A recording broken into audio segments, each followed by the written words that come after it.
Shalom saudaraku dalam Tuhan. Saudara, di cuplikan video berikut kita bisa melihat bagaimana kuasa Allah nyata di dalam diri seorang hambanya Elia Miron. Ya, ketika dia menjawab pernyataan dan pertanyaan Uni Rifa, dia menjawabnya dengan hikmat Tuhan sehingga jawabannya sangat dahsyat dan luar biasa, bahkan mematahkan semua argumentasi daripada Uni Rifa sehingga kebenaran Alkitab tetap dinyatakan. Bahkan pada akhirnya Uni Rifa malu dengan ucapannya sendiri ketika dia membahas kekristenan, sementara dia tidak mengerti tentang Kristen itu sendiri. Saudara dalam Tuhan, langsung saja kita live videonya terlebih dahulu. Setelahnya kita berikan komentar kita di kolom komentar, dan jangan lupa dukung Apologet Kristi dengan like dan share video ini supaya menjadi berkat bagi banyak orang. Mari kita mulai, tekan tombol like sekarang juga, dan mari kita lihat videonya. Kalau Tuhan itu tiga, masuk akal nggak Tuhan itu tiga dalam satu? Maka saya akan menguji ini dalam kaidah berpikir saya. Contoh, makanya saya kasih tadi contohnya. Kalau dia katakan saya ini sebenarnya satu tapi ada tiga, nah ini otak saya ngelek, ini menolak. Loh, kalau kamu satu tapi tiga, yang benar yang mana? Tiga atau satu? Satu apakah sama dengan tiga? Nah, otak saya kan ngelek nih, tidak. Ini bertentangan dengan kaidah berpikir. Tapi kalau ketika dikatakan satu, ya satu apa? Ya satu. Oh iya, wajar, dia kan Tuhan, nggak ada yang mirip dengan dia, yang namanya dia Tuhan. Kalau seandainya Tuhan itu lebih dari satu, ya berarti Tuhan banyak dong. Nah, saya sebagai manusia kira-kira memiliki Tuhan banyak gimana nih? Wah, konsekuensinya bahaya nih. Kalau yang satu pengen keledai kakinya 5, yang satu lagi pengen keledai kakinya 3. Wah, kalau dia berantem, habis kita nih. Bayangkan Tuhan berantem kayak film dewa-dewa, ya kan? Antara dewa Zeus berantem dengan saudaranya, kan habis kita nih kalau dia berantem. Nah, akhirnya kita berpikir, oh masuk akal ya kalau Tuhan itu satu dan tunggal ya. Kan begitu. Nah, bukan Tuhannya yang diempiriskan, tetapi pengajarannya silakan dibuktikan. Ketika Allah berkata begini, Aku adalah Ar-Rahman Ar-Rahim, maka secara empiris saya mengalami apa? Oh iya ya, kalau seandainya Tuhan itu Tuhan yang kejam, otomatis dia kalau seandainya ada orang tidak beriman langsung dipenggal itu sama anak kecil yang menyusui misalkannya. Wah, ini Tuhan kejam, dia nggak Ar-Rahman Ar-Rahim.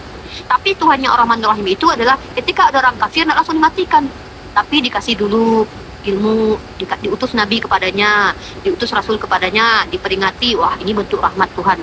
Tuhan penyayang nih. Ketika ada Sodom Gomora nggak langsung dibumi hamut. Ini kan lagi, kan saya ini lagi mencontohkan loh. Ini loh, brother. Kan itu begini. Gimana sih? Ketika Uni mengatakan Tuhan itu oke, Tuhan Tapi itu, kasih ajuan Elia, tunggu dulu. Kasih kamu pendapat dari Kristen juga loh. Kalau mengenal Tuhan itu by empiris, rasional atau bagaimana? Biar saya juga bisa. nanti kita ini terbalik aja. Dibilang ke bawah.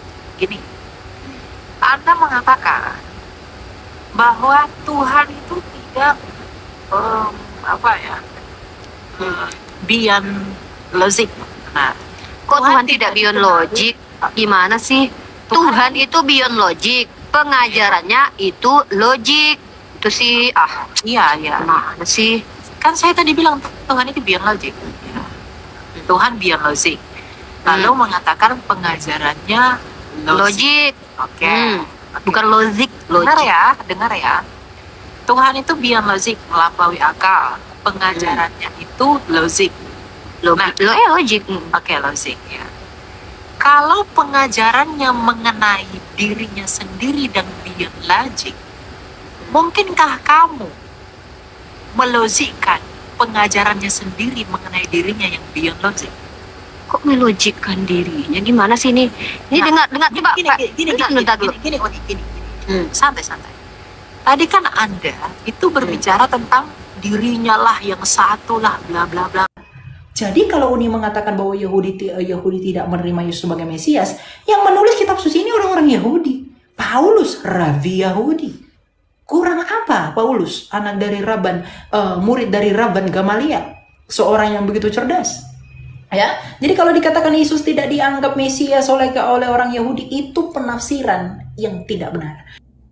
Kalau Tuhan itu tiga, masuk akal nggak Tuhan itu tiga dalam satu? Maka saya akan menguji ini dalam kaidah berpikir saya. Contoh, makanya saya kasih tadi contohnya. Kalau dia katakan saya ini sebenarnya satu tapi ada tiga, nah ini otak saya ngelek, ini menolak. Loh, kalau kamu satu tapi tiga, yang benar yang mana? Tiga atau satu? Satu apakah sama dengan tiga? Nah, otak saya kan ngelek nih, tidak.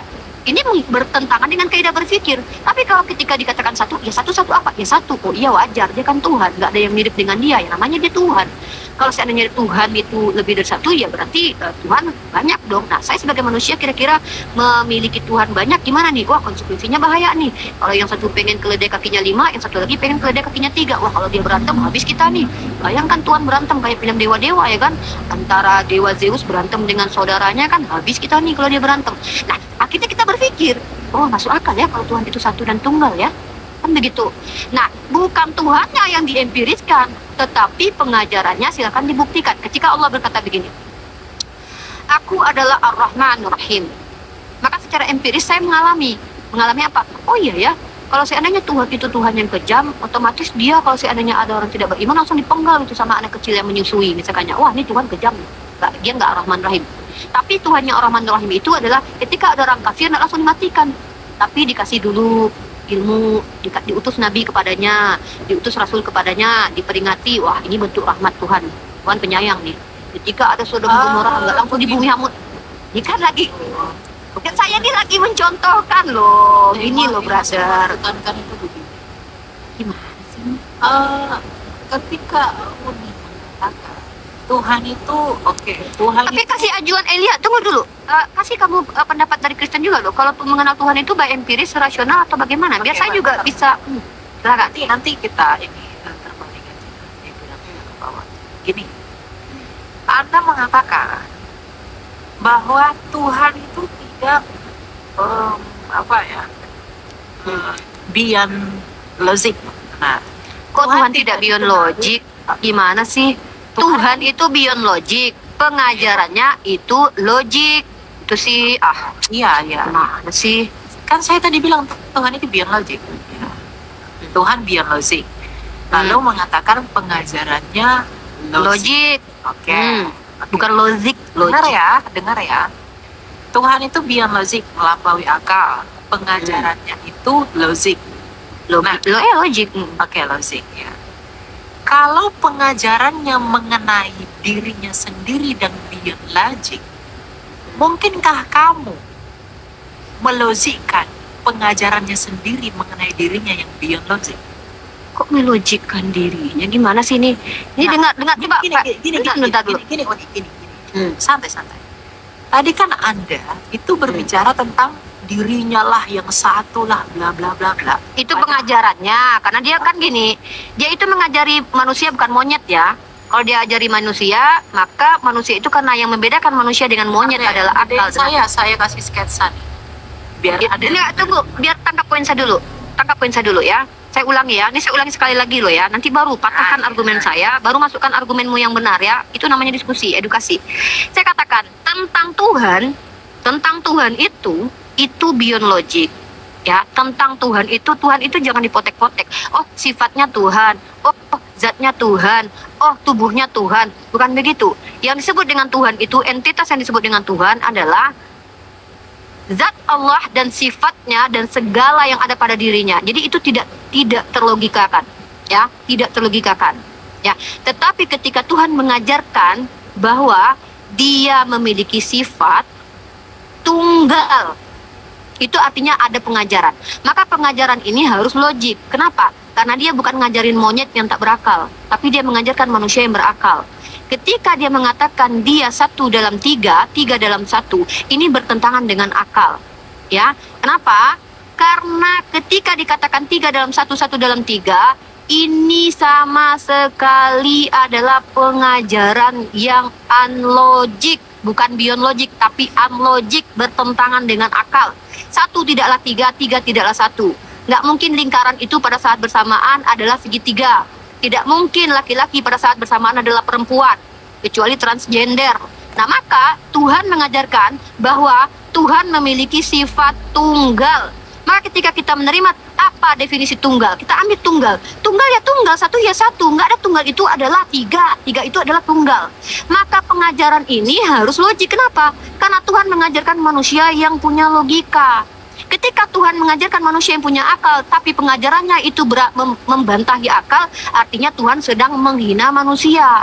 Memberikan pengajaran yang bertolak belakang dengan fungsi-fungsi manusia sebagai makhluk berakal. Nah itu maksud saya. Jadi ketika Tuhan, jadi jangan dipotek-potek ya. Oh sifat Tuhan adalah Tuhan. Wah, kami tidak pernah mendikotomikan Tuhan. Kami tidak bikin Tuhan seperti puzzle. Kita bicara tentang zat dan sifatnya yang adalah entitas tertinggi yang disebut dengan ilah yang bernama Allah ini, itu laisa kamislihi syai'.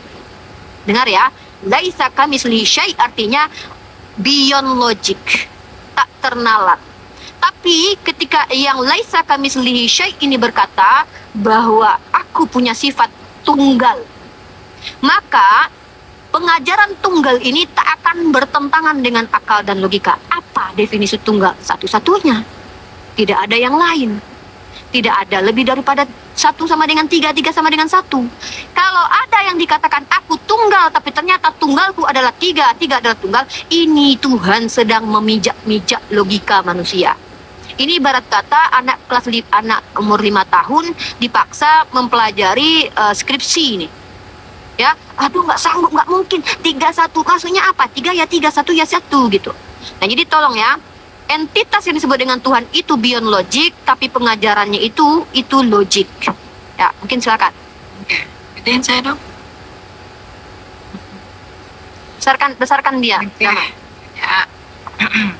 Bentar ya. Saya masih menunggu Elia ya dengan penjelasan keagamaannya ya. Saya ingin tahu bagaimana cara mereka mengenal Sabar Tuhannya dong. ya.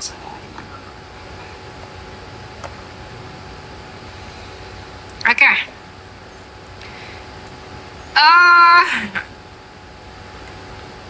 Ini yang mau saya kritisi dari tadi. Simple sebenarnya, nggak lama-lama. Tuhan is beyond logic. Ya, Tuhan katanya biologik. Pengajarannya tentu adalah nomina. Artinya pengajaran yang diterima dari Tuhan harus logik. Oke. Tuhan beyond logic, pengajarannya harus logik. Nah, pertanyaan saya, kalau dia mengajarkan mengenai dirinya yang beyond logic, haruskah kamu paksakan pengajarannya itu logik? Oke, bisa jawab langsung? Ya, silakan. Kita diskusi. Saya jawab, ketika Tuhan mengajarkan manusia tentang Dirinya diri. yang unlogic. Iya, dengar. Saya jawab ini. Coba. Tuhan ketika mengajarkan tentang dirinya, maka Tuhan ini adalah Tuhan yang tidak akan pernah menginjak-ginjak logika hambanya. Ketika dia katakan, saya Ar-Rahman Ar-Rahim, maka Ar-Rahman Ar-Rahim ini adalah sesuatu yang manusia pikir ini adalah sifat baik yang ada pada entitas, entah manusia, entah Tuhan. Tapi perlu diingat, ketika Tuhan katakan, ini saya kasih satu contoh, dia ajarkan bahwa aku ini Ar-Rahman Ar-Rahim. Secara logika, maka kita tahu bahwa sifat Ar-Rahman Ar-Rahim ini adalah sifat yang memang harus dimiliki oleh Tuhan. Karena kalau dia Tuhan yang maha jahat, membunuhi bayi, tak berdosa, misalnya, maka ini tidak logik sebagai Tuhan. Maka sifat Ar-Rahman Ar-Rahimnya itu kita bisa terima dengan nalar. Bukan berarti sifat Rahman dan Rahimnya itu sama seperti manusia. Sehingga sifat Rahman dan Rahimnya Tuhan itu adalah sifat yang logik seperti manusia. Tetap menjadi beyond logik sifatnya. Karena melampaui ruang dan waktu, sifatnya tidak sama dengan manusia. Tapi kita tahu sifat Rahman Ar-Rahim ini ada. Kita juga punya sifat Rahman Rahim loh. Contohnya apa? Kita kalau lihat anak kecil nggak langsung kita bunuh kalau dia salah. Ini saya kasih contoh itu ya. Di dalam Sebentar dulu. Allah itu laisa kamislihi syai'. Dengar dulu ya. Ketika sifatnya Ar-Rahman Ar-Rahim, Ar-Rahman Ar-Rahimnya ini tetap laisa kamislihi syai'. Tetapi Ar-Rahman Ar-Rahim ini yang kita tahu adalah tidak gampang marah, tidak gampang membunuh, memberikan petunjuk, memberikan upah kepada orang benar. Kan begitu. Kalau yang saya contoh. Sayangnya saya kepada anak saya, ketika anak saya ini salah, saya tidak langsung bantai kepalanya. Anda percaya nggak Tuhan transenden? Tunggu dulu, selesaikan dulu, jangan ditanya dulu pertanyaannya. Saya mau biar Anda paham. Karena saya khawatirnya sebentar dulu, brother ya, biar enak gitu loh. Tadi kan Anda, kecuali Anda yang memaparkan, boleh Anda panjang waktunya. Anda kan bertanya, saya paparkan, ya. Nah, saya dari tadi nunggu loh pemaparan Anda bagaimana cara Kristen mengenal Tuhan, kan ya. Saya tanggapi dulu argumentasi Anda ya. Ya kan belum selesai, poinnya belum ditangkap. Ya poinnya belum ditangkap. Ketika Tuhan mengajarkan tentang dirinya, Tuhan tidak mengajarkan tentang dirinya yang biologik itu. Nah, Tuhan sedang mengajarkan kepada kita umat Islam menggunakan bahasa yang kita pahami, itu apa? Ar-Rahman Ar-Rahim. Maka orang-orang secara konsensus manusia di dunia ini tahu Ar-Rahman Ar-Rahim ini artinya adalah diterjemahkan menjadi penyayang dan pengasih. Oke, ternyata pengasih dan penyayang ini bukan hanya ada pada diri Tuhan. Ternyata kita manusia punya pengasih dan penyayang. Nah, contoh saya, pengasih dan penyayang saya apa?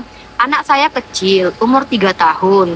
Dia berbuat salah, dia tumpahkan air, atau dia bakar rumah. Saya tidak langsung penggal kepalanya, karena saya maha pengasih dan penyayang.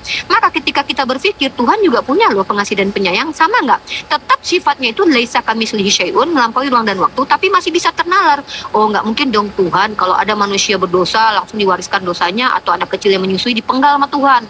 Karena nggak logik, kalau seandainya begitu, berarti Tuhan jahat nih. Kenapa? Saya aja yang ibu-ibu, kalau anak saya salah umur 3 tahun, ya kan dia nggak tahu apa-apa. Masa saya harus bantai nih anak? Nah, maksudnya adalah ketika Tuhan beritahukan bahwa saya ini Ar-Rahmanur Rahim, kita tahu Ar-Rahmanur Rahim ini adalah sifat yang masuk akal. Oh iya, nggak mungkin Rahmanur Rahim, dia penggal-penggal anak kecil yang nggak berdosa, dia bunuhi orang yang tidak berdosa. Oh, ini nggak Rahmanur Rahim nih. Maka ketika kami umat Islam diberitahukan oleh Allah, saya Ar-Rahmanur Rahim. Tetap Ar-Rahmanur Rahim Allah ini melampaui ruang dan waktu, beyond logik, tetapi secara kami tangkap, oh saya paham. Karena rasional kami bekerja. Oh, yang namanya Rahmanur Rahim itu mengampuni dosa kalau umatnya bersalah, tidak membunuh orang yang benar demi orang-orang jahat, tidak membantai bayi-bayi yang tak berdosa. Ya kan? Itu logika kami gitu loh. Pengajarannya gitu. Oke. Ada lagi? Silakan Elia. Gini. Oke, keesaan tadi ya, kesatuan. Gue gedein dulu dong saya dong. Gini, saya sebenarnya mengejar Anda untuk mempertanggungjawabkan your argument mengenai inilah pengajaran yang logik. Ini ingat ya, pengajaran ini yang diterima. Logik. Ya lo harus logik toh. Betul ya? Iya, bukan logik. Itu beda lagi maknanya nanti. Ya, dia harus logik itu bahasa Inggris. Iya, masuk akal lah gitu. Ya, masuk akal. Akal lah ya. Simpati. Ya. Nah, sebenarnya paradoksnya di sini ya. Tuhan itu beyond logik. Dan dia ketika dia mengajarkan dirinya, pengajarannya itu harus logik. Berarti gini, sebenarnya gini. Manusia itu di dalam subjektivitasnya yang harus mengukur itu logik atau tidak menurut ukurannya.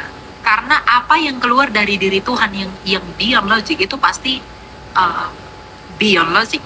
Karena apabila itu berbicara tentang dirinya, misalnya tadi Mona Rifa bilang Tuhan satu, nggak mungkin 3, bla bla bla. Ya itu saya juga sepakat itu hal yang seperti itu. Ya.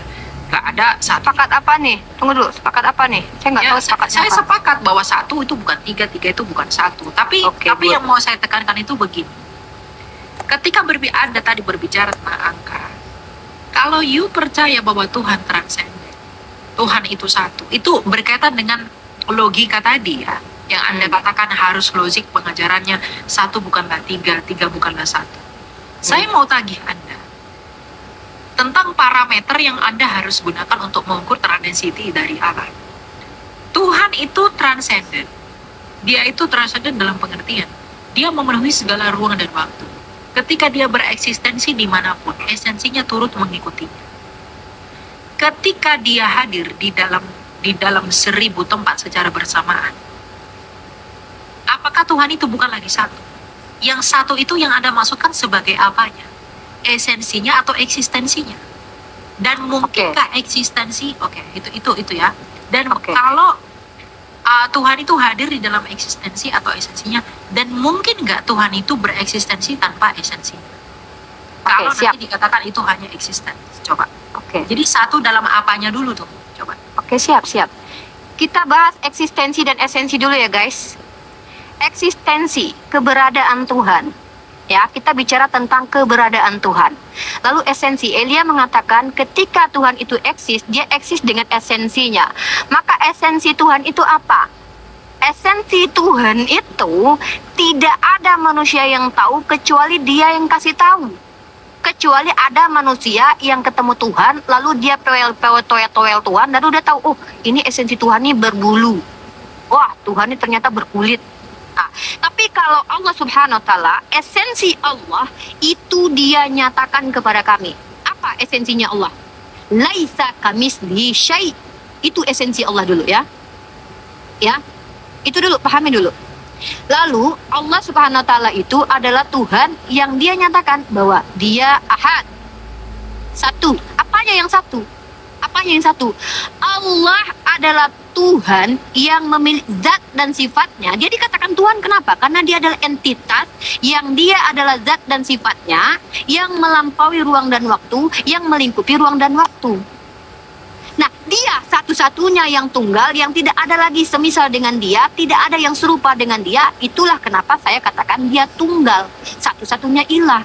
Nah, tadi saya mau membantah, bentar dulu. Allah dan sifatnya dialah satu-satunya, tidak ada lagi. Jangan dibikin Tuhan kayak Lego gitu loh. Mohon maaf ya. Oh, Tuhan saya bisa dikatakan Tuhan karena dia punya hidung, terus dia punya kepala, dia punya bulu. Dia Maaf.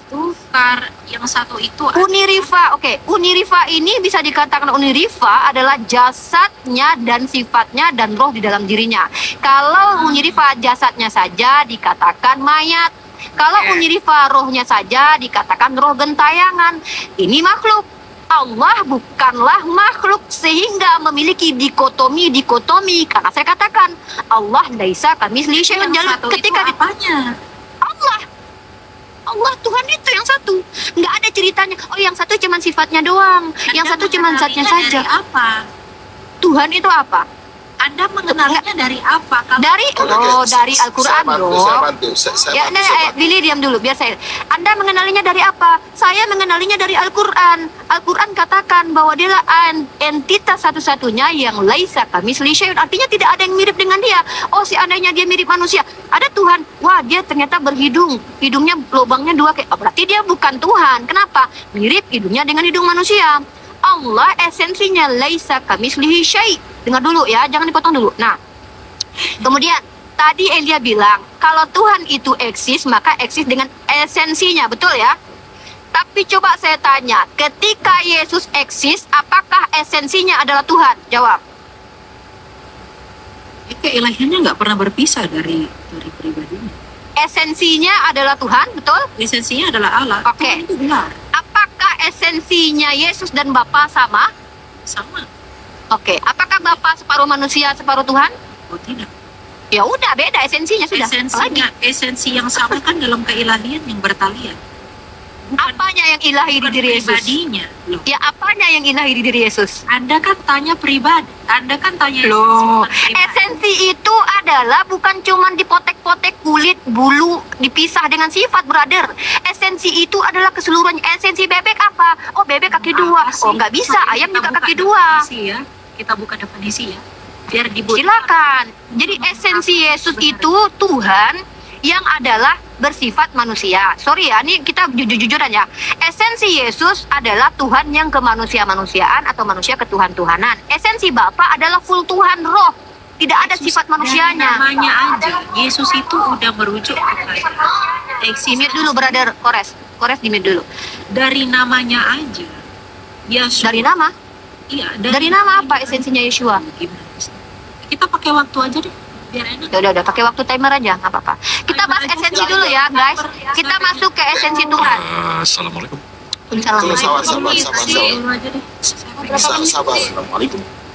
Sabar. 1 menit dulu, 1 menit ya. Jadi kalau kita bicara esensi itu bicara hakikat. Ya. Apa hakikat artinya, Billy? Hakikat adalah apa? Hal yang paling mendasar daripada Allah. Dari bahasa Arab, hak. Hak artinya adalah yang benar. Artinya benar. Maka saya mau tahu definisi hakikat dari Billy dulu. Saya mau catat. Apa definisi hakikat Billy? Contoh ya, hakikat itu adalah hal yang paling mendasar. Contoh, manusia. Betul. Hal yang paling mendasar dari sesuatu. Nah, hal yang paling mendasar, contoh, manusia itu, hal yang paling mendasar manusia itu adalah apa? Debu dan tanah. Ini versi Alkitab. Nah, persoalannya, kalau hakikat Allah, siapa yang tahu? Ayub pun menyatakan tidak ada yang tahu hakikat Allah. Oke, Billy, apa beda Tuhan dan manusia, Billy? Loh, manusia itu adalah ciptaan. Tuhan? Dan Tuhan kami tidak. Tuhan itu adalah pencipta. Oke. Manusia adalah ciptaan. Tuhan itu pencipta. Betul. Betul. Yesus manusia bukan? Tuhan, bukan manusia. Bukan manusia? Waduh. Bukan. Ternyata. Loh, Yesus bukan karena manusia ya? itu bukan. Kalau menurut saya. Karena bagi saya Barang jelasin satu siapa menit yang baru saya tidak dulu. mengimani Yesus datang sebagai manusia, dia antikristus. Oke, satu poin. Tidak ada Alkitab mengatakan bahwa bentur-benturkan Diam. Loh, saya kan menanggapi Billy, Elia. Maksudnya saya menanggapi siapa yang ngomong sama saya kan? Nanti atur aja ya pertemuan berdua, Uni. Enggak. Bahas ini. Heran. Iya.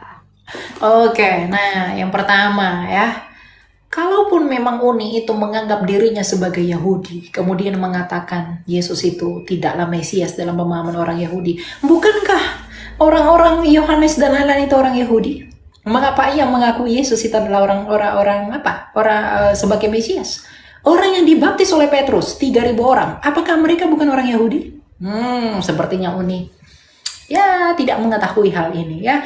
Kemudian kalau Yesus tidak dianggap Mesias, sekalipun Uni orang Yahudi, kepada siapakah Yesaya 53 pantas dilakukan? Kepada siapakah Yesaya 53 dalam sejarah itu bisa dikatakan? Jadi sekalipun Uni orang Yahudi, Uni akan kebingungan menjawab ini. Di mana Yesaya 53 itu akan diberikan kalau bukan kepada Kristus? Nah, itu yang pertama. Ya, jadi orang-orang Yahudi pada masa itu pun dialah yang menuliskan kitab suci. Dialah yang memperkatakan, bahkan Yohanes dalam 1 Yohanes berkata apa? Apa yang kami lihat, yang kami raba dan kami dengarkan, itulah yang kami beritakan mengenai apa? Firman yang hidup. Apakah dia bukan orang Yahudi? Tentu dia orang Yahudi. Jadi kalau dikatakan orang Yahudi pun tidak mengakui dia, Yahudi modern, ya tentu tidak mengakui dia. Tapi Yahudi yang mula-mula itu tentu mengakui dia. Jadi kalau Uni mengatakan bahwa Yahudi tidak menerima Yesus sebagai Mesias, yang menulis kitab suci ini orang-orang Yahudi. Paulus, rabi Yahudi. Kurang apa Paulus, anak dari murid dari Rabban Gamaliel, seorang yang begitu cerdas. Ya, jadi kalau dikatakan Yesus tidak dianggap Mesias oleh orang Yahudi, itu penafsiran yang tidak benar. Yang kedua, Tuhan menyelamatkan Niniwe. Tuhan menyelamatkan Niniwe itu bukan dalam pengertian ikatan perjanjian. Kalau Uni mengatakan misalnya bahwa bangsa-bangsa lain juga diselamatkan, artinya keselamatan mengenai janji itu diberikan kepada mereka. Tuhan sudah jelas membantah bahwa janji itu hanya diberikan kepada keturunan Isa. Apa yang mau Anda tambahi dari apa yang tertulis di dalam Torah? Tentu itu tidak relevan, ya. Kemudian yang ketiga, Yesus anak Yusuf. Dia itu hanya anggapan orang. Kalau dia hanya anggapan orang dan tidak valid di dalam pemahaman iman Yudaisme, bisakah dia mengajar di Bait Allah? Bisakah dia disebut rabi? Bisakah dia mengajar di sinagoga? Kalau status keyahudiannya tidak diterima, kalau dia secara hukum tidak diterima sebagai orang Yahudi, mungkinkah orang Yahudi membiarkan dia di dalam hukum Taurat?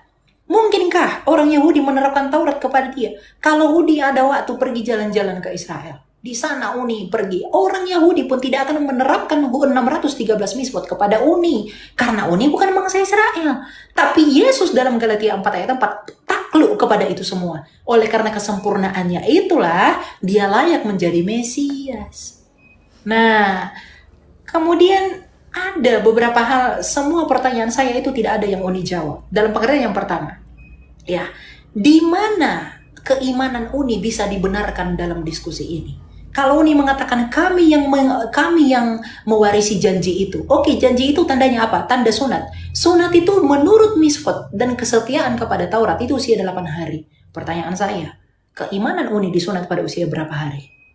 Kalau memang esensi dari yang tadi Uni tekankan itu adalah sunat. Kemudian yang kedua, mengenai status kenabian. Siapakah yang menabiskan dia? Kalau Yesus jelas, dia dibaptis oleh Yohanes di dalam tefilah orang Yahudi. Makanya dia disebut sebagai Mesias. Di mana ini dapat dibenarkan? 2 poin ini saja dulu. Ya, bagaimana mungkin Anda mengakui bahwa Anda dari Abraham, tetapi sunat? Karena tadi Uni mengatakan ada juga bangsa lain yang disunatkan. Lah, kalau orang lain disunatkan, tetapi bukan sunat menurut peraturan Abraham, itu untuk apa? Yesus disunat pada usia 8 hari. Anda Iman Anda disunatkan pada usia berapa hari? Kalau itu di luar dari syarat itu, artinya tidak ada tempat bagi Anda untuk menerima janji itu. Karena memang janji itu sudah selesai di dalam siapa? Kristus Yesus Tuhan sebagai Mesias. Dia diterima oleh orang Yahudi sebagai Mesias, makanya orang Yahudi lah yang menuliskan Injil Sinoptik. Kemudian dia diterima sebagai Mesias yang menyelamatkan, karena Yesaya 53 hanya boleh digenapi oleh Kristus. Tidak ada dalam sejarah yang bisa menggenapi Yesaya 53 selain daripada dia. Begitu. Jadi sempurnalah iman kekristenan itu, bahwa semua misteri dalam perjanjian lama digenapi dalam Kristus. Taurat dan kitab para nabi selesai. Kristus memberi hukum baru. 2 hukum, kasih Allah dan sesama. Demikian. Akan ada pertanyaan, terpaksa saya nggak bisa closing statement karena ada pertanyaan yang harus saya jawab itu. Gimana dong? Ya udah. Ya. Saya berikan ini aja. Uni waktu tambahan 5 menit gitu ya. Uni 2 kali baru closing statement, karena saya ada janji dengan teman saya buat call. Ya, 20. Ya, Oke. Pertama, saya tidak pernah mengaku sebagai orang Yahudi ya. Justru di sini saya mengingkari Tuhan itu rasis. Tuhan itu tidak rasis. Buktinya Tuhan menyelamatkan orang di luar Yahudi seperti Niniwe, dan juga Tuhan mengutus nabi lain dari yang bukan Bani Israel, yaitu Bileam tadi. Itu bukti bahwa Tuhan itu tidak rasis.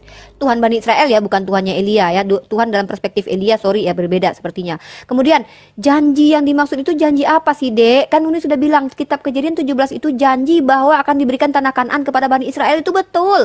Tapi tentang keselamatan di mana di Kejadian 17 itu? Nah, sementara tanda perjanjian itu bukan hanya dilakukan, kita fokus di sunat. Tanda perjanjian itu bukan hanya untuk Bani Israel doang. Kan sudah Uni katakan tadi, bahkan yang dibeli di rumahnya Abraham juga disunat, Ismail juga disunat. Itu Tuhan yang katakan kok. Bahkan udah berapa ayat Uni katakan, orang lain atau orang asing juga bersunat. Nah, terus Elia bilang, sunatnya seperti siapa? Seperti Abraham enggak?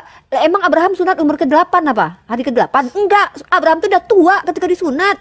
Ya, jadi batasan umurnya ada yang tua, ada yang kecil. Emangnya Abraham di umur ke-8 dia? Tidak. Itu pahami juga itu, Abraham udah tuir, dia tuh udah alot. Pakai apa itu? Nggak tahu saya disunatnya pakai apa, saking udah alotnya. Kemudian itu saya tidak dapat jawaban juga tuh di Kejadian 17, di mana janji keselamatan itu harus datang dari Bani Israel. Nggak ada kaitannya. Itu janji sunat di mana Tuhan akan jadi Tuhan dari keturunan Bani Israel gitu. Lah, saya katakan begini ya, saya tidak mengingkari bahwa Yesus itu keturunan Bani Israel, bukan. Tapi dalam perspektif bahwa orang Yahudi itu menerima Mesias yang dari keturunan asli Bani Israel. Sementara Yesus itu dikatakan silsilahnya menuju Bani Israel bukan dari keaslian dia sebagai Bani Israel asli, bukan. Tetapi karena dia dikatakan anaknya Yusuf, nih menurut anggapan orang, nih anggapan orang yang keliru dituliskan di dalam kitab kalian menjadi doktrin kemudian. Nih, menurut anggapan orang dia anak Yusuf sampai ke Bani Israel, sampai ke Yakub, sampai ke Daud. Anggapan orang yang keliru dibenarkan dalam kitab kalian. Nah, inilah saya mengatakan bukan berarti Bani Israel saja yang mendapat keselamatan dan diberikan keselamatan atau menjadi juru selamat.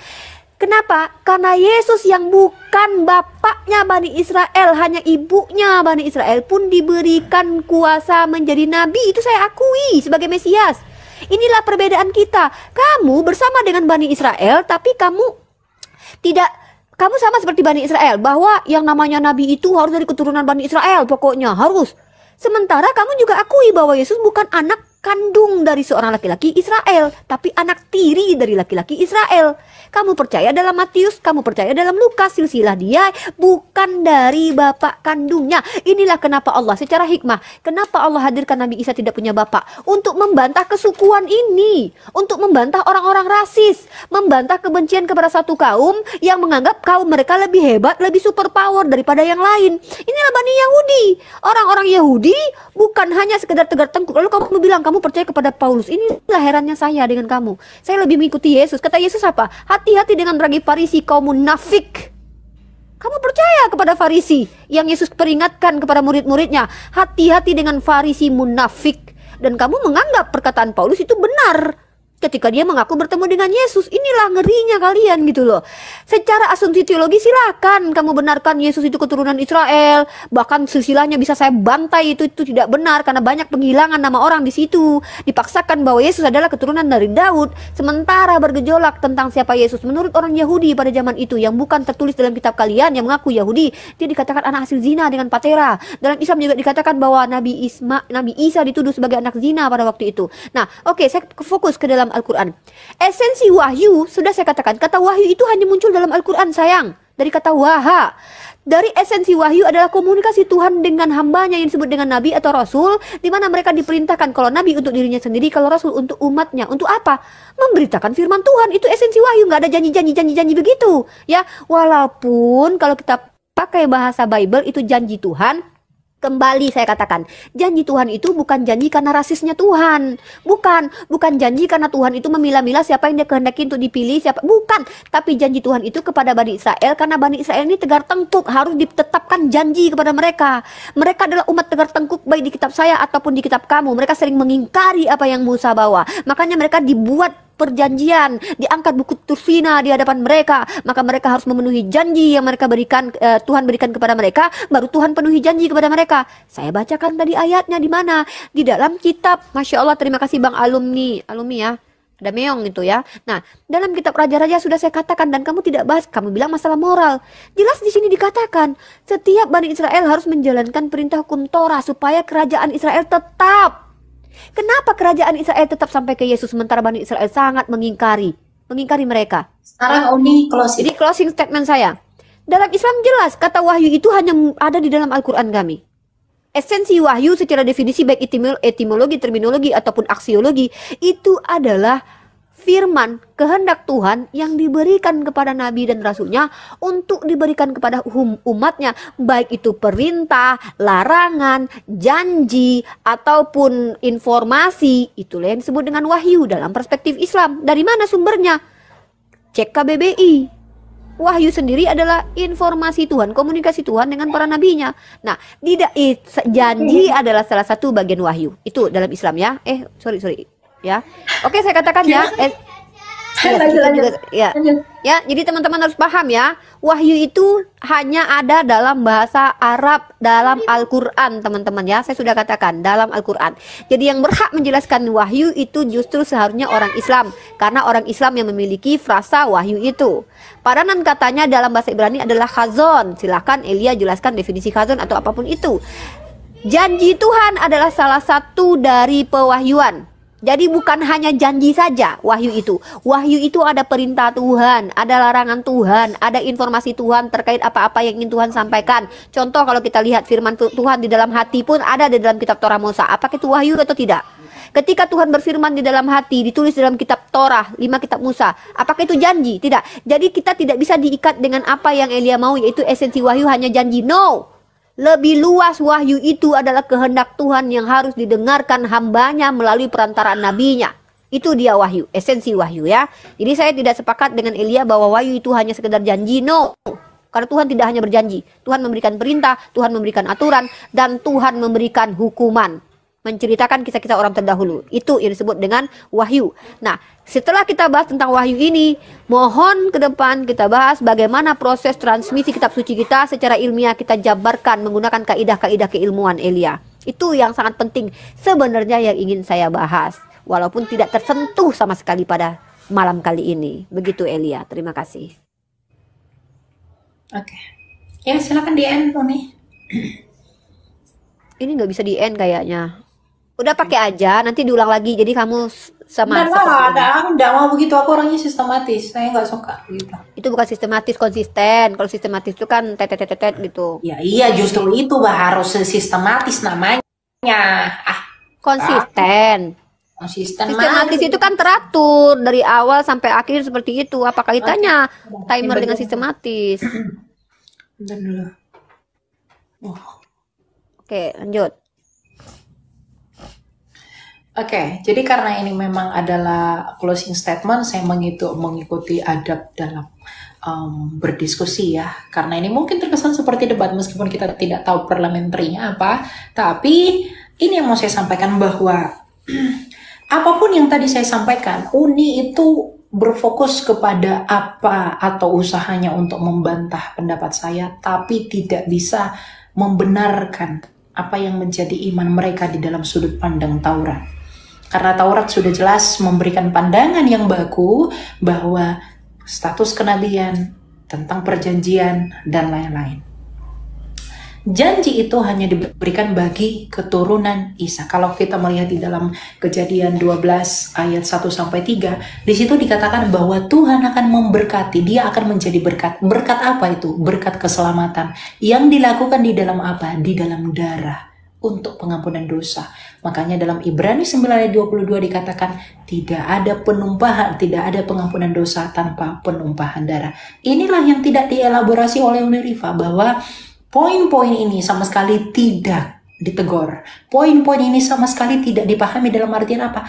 Inilah janji. Kalau dikatakan di mana di dalam Kejadian 17 itu mengenai keselamatan, mengenai yang lain-lain, itu semua dijawab oleh para nabi di dalam Ketuvim dan juga di dalam Nefiim. Oleh karena itu Yesaya yang adalah nabi bangsa Israel itu mengatakan bahwa dari mereka lah nanti yang akan datang hamba Tuhan yang menderita, yang oleh karena dia kita mendapatkan pengampunan, di mana dia yang bangkit itu akan memberikan serta melihat keturunannya gilang gemilang. Jadi dari diskusi ini kesimpulan saya itu adalah bahwa memang kekristenan adalah puncak dan finalitas pewahyuan. Kekristenan adalah anugerah terbesar bagi dunia ini. Sejak mula-mula kekatolikan, ortodoks, dan kekristenan, melalui gereja Katolik mengkanonkan kitab suci yang kudus, melalui itu kita bisa melihat betapa sempurnanya Allah itu berkarya melalui bapak-bapak gereja. Kita lihat para rasul dengan konsisten memberitakan Yesus yang sama dalam Galatia 1 ayat 8, bahwa memang inilah Kristus yang kami nyatakan di dalam kitab suci, yang berhak menerima janji itu. Dia sebagai seorang Mesias, dia sebagai seorang raja, dia sebagai seorang imam, dan dia sebagai seorang nabi. Yang artinya setelah dia tidak ada perlu pembaharuan janji, karena Kristus telah menutup meterai. Makanya dalam penglihatan Yohanes di Pulau Patmos ia berkata, jangan kamu meteraikan perkataan ini, karena pengetahuan akan bertambah. Bahkan Yesus memberi janji, aku datang segera. Dia tidak memberikan nabi-nabi lain lagi yang dia ikuti menurut persepsi Taurat, karena Taurat sudah selesai dan Injil telah diberitakan. Oleh karena itu saya pikir di luar kekristenan, di luar Kristus tidak ada keselamatan yang bisa mengklaim janji yang diberikan kepada Abraham oleh Allah Abraham, Ishak, dan Yakub. Janji itu diikat dengan darah, maka Kristus pun menggenapi janji itu dengan darah. Janji itu diikat adalah berkat, maka Kristus menabur berkat kepada dunia. Oleh karena dia, penginjilan ke seluruh dunia itu terjadi. Tidak ada yang seperti ini di sepanjang kitab suci, atau bahkan di luar bangsa Israel yang dijanjikan. Jadi esensi dari pewahyuan di dalam kekristenan secara umum di dalam perspektif agama Abrahamik, hanya kekristenan satu-satunya keimanan yang mengelaborasi seluruh perjanjian lama dan menggenapi janji itu di perjanjian baru.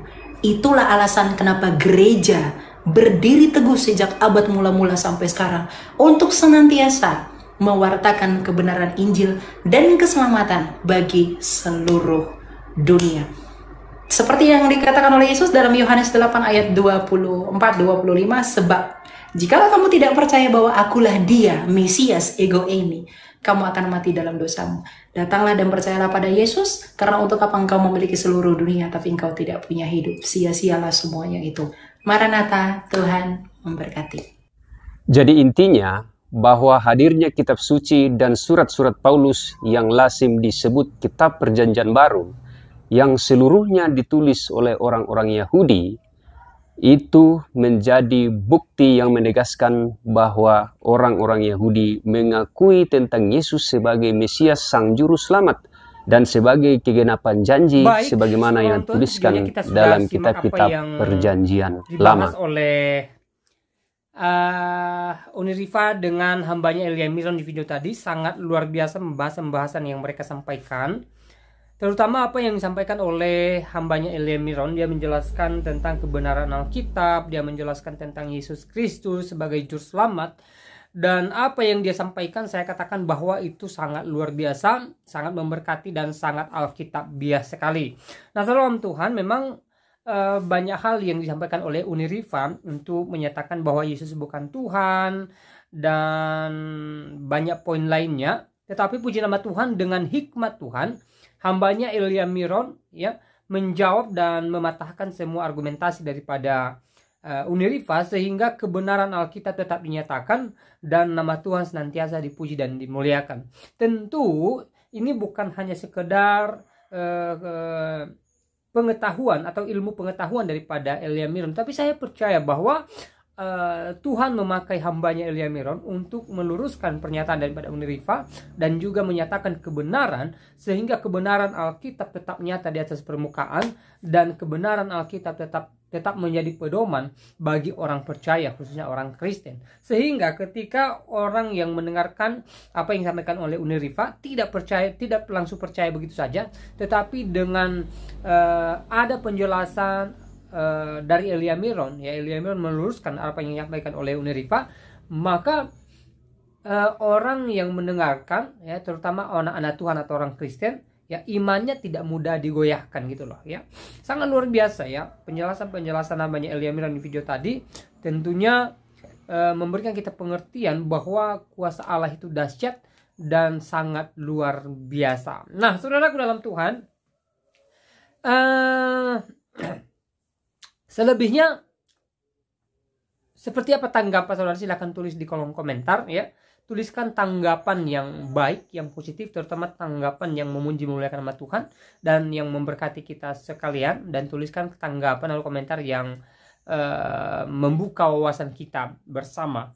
Nah, saudara dalam Tuhan, berbicara tentang Yesus sebagai Tuhan ya, di video-video saya sebelumnya juga saya sudah sering sampaikan bahwa banyak bukti di dalam Alkitab, bahkan bukti sejarah juga menunjukkan bahwa Yesus adalah Tuhan ya. Saya teringat ketika hambanya Bapak Pendeta Esa Soru debat dengan Kainama, dan mereka membahas tentang Yesus benar-benar disalib dan benar-benar bangkit dari antara orang mati, dan hambanya Bapak Pendeta Esa Soru menjelaskan bukti-bukti bahwa Yesus memang mengalami semua itu dan setelahnya dia naik ke surga, sebagai bukti bahwa dia adalah Allah yang hidup, yang mampu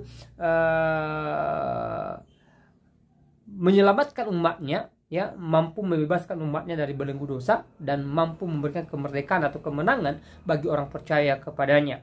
Nah, saudara dalam Tuhan ya, dalam Alkitab juga kita bisa baca sendiri bagaimana Yesus menjadi hakim di akhir zaman. Misalnya dalam kitab Wahyu, Yesus menjadi hakim di mana dia menjadi raja di atas segala raja yang memegang kunci kerajaan sorga. Maka dia berhak yang membuka sorga bagi orang yang percaya kepadanya. Ini sangat luar biasa ya. Di dalam kitab Wahyu kita bisa baca di sana dengan jelas dan sangat detail bagaimana Yesus duduk di atas tahta kerajaan sorga dan menghakimi seluruh dunia, dan seluruh dunia tunduk di bawah pemerintah daripada Yesus Kristus ya.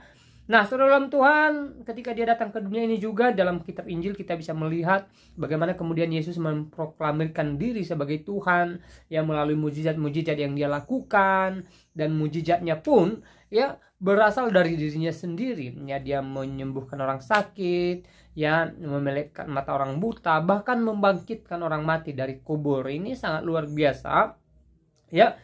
Dan juga Yesus sendiri menyatakan diri sebagai Tuhan ya. Dia mengatakan bahwa dia dan Bapa adalah satu, menunjukkan kesetaraan antara dia dengan Allah Bapa. Ya, dia juga mengatakan bahwa dia pergi ke rumah Bapaknya untuk menyediakan sorga bagi orang percaya kepadanya. Artinya bahwa sorga miliknya Yesus Kristus. Maka kalau sorga miliknya Yesus Kristus, maka dia adalah Allah yang mempunyai kerajaan sorga ya. Nah, saudara dalam Tuhan, sekali lagi banyak ayat dalam Alkitab yang menunjukkan Yesus sebagai Tuhan, dan tentu ini tidak diragukan lagi.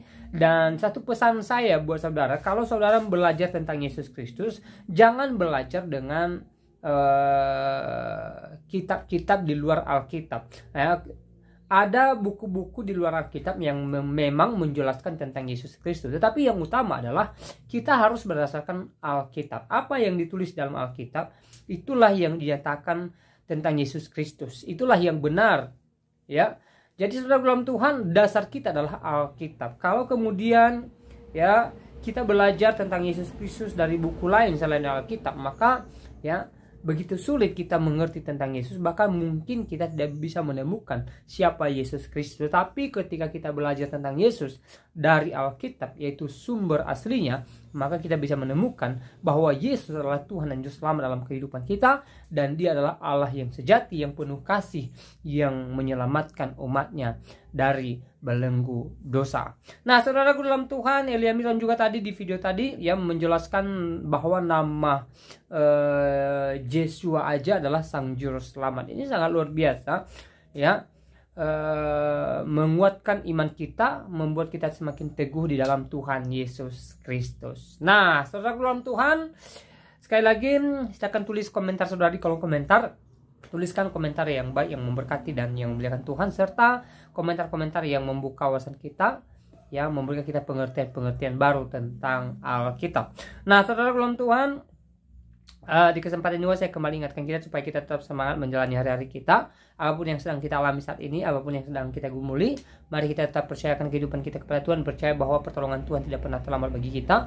Pertolongan Tuhan senantiasa nyata bagi kita, dan pertolongan Tuhan senantiasa ada bagi setiap kita, khususnya kita yang senantiasa berserah diri kepada Tuhan, yang senantiasa mengandalkan Tuhan, yang senantiasa percaya bahwa mujizat Tuhan nyata bagi kita di waktunya Tuhan, dan pertolongan Tuhan tepat pada waktunya. Nah, saudara Tuhan, hal yang terpenting adalah bagaimana kita percayakan kehidupan kita kepada Tuhan, dan bagaimana kita percaya mujizat Tuhan nyata di waktunya Tuhan. Dan yang tidak kalah penting adalah kita taat akan firman Tuhan, kita menjadi pelaku firman Tuhan, dan tentunya pertolongan Tuhan senantiasa ada bagi kita. Nah, saudara Tuhan, saya tidak terlalu panjang lebar menyampaikan pesan dalam video ini. Semoga video singkat ini memberkati kita dan Tuhan Yesus memberkati kita semua. Shalom.